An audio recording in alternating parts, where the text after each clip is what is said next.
চলমান কোটা আন্দোলনে এবার রাজশাহী বিশ্ববিদ্যালয় প্রশাসনকে মৃত ঘোষণা দিয়ে বৃহস্পতিবার বিকালে রাবি প্রশাসনিক ভবনের সামনে সাধারণ শিক্ষার্থীদের প্রতীকী জানাজার নামাজ ও দোয়া অনুষ্ঠিত হয়।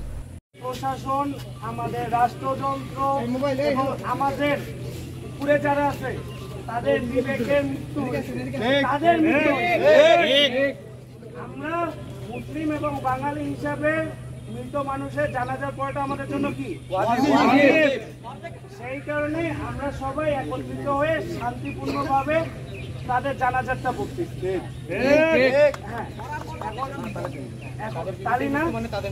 তাদের মৃত্যু, তাদের বিবেকের মৃত্যু, তাদের অপকর্ম সবকিছুর জন্য আমাদের আজকে গাইবি জানাজাটা হচ্ছে।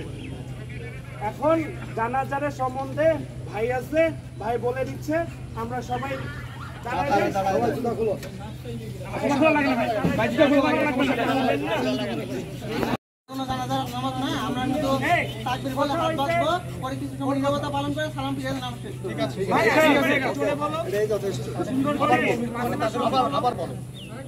আমাদের বিশ্ববিদ্যালয় প্রশাসন তারা ব্যর্থ, তারা মৃত্যুবরণ করছে। তাদের মৃত্যুতে আমরা আমাদের দায়িত্ব জানাজার নামাজ আদায় করা। এই জন্য আমরা এখানে সাধারণ শিক্ষার্থীবৃন্দ গাইবানা জানাজার নামাজ আদায় করবো। আর এটা যেহেতু একটা প্রতীকী একটা প্রতিবাদ, এই জন্য আমরা সবাই প্রথমে তাকবীর বলে হাত বাঁধবো, কিছু সময় নীরব থেকে সালাম ফিরিয়ে নামাজ শেষ করবো। জানাজা হচ্ছে, এখন জানাজা শুরু হচ্ছে সবাই।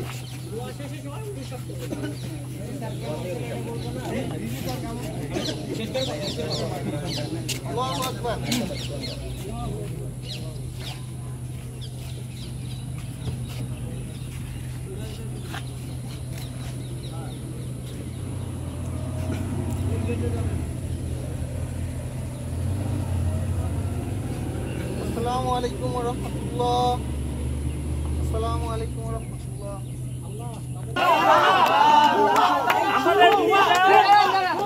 ভালো মানুষ ছিল, এত ভালো মানুষের তার তেলের জন্য আমরা আজকে বন্যায় ভাসে বাংলাদেশ থেকেই পাইছি। যে ধরনের আমাদের কিছু জানতো নেই, আমাদের উপর যে ধরনের আক্রমণ হয়েছে, ছাত্রদের উপর যে ধরনের আক্রমণ হয়েছে, এটা কখনো আমরা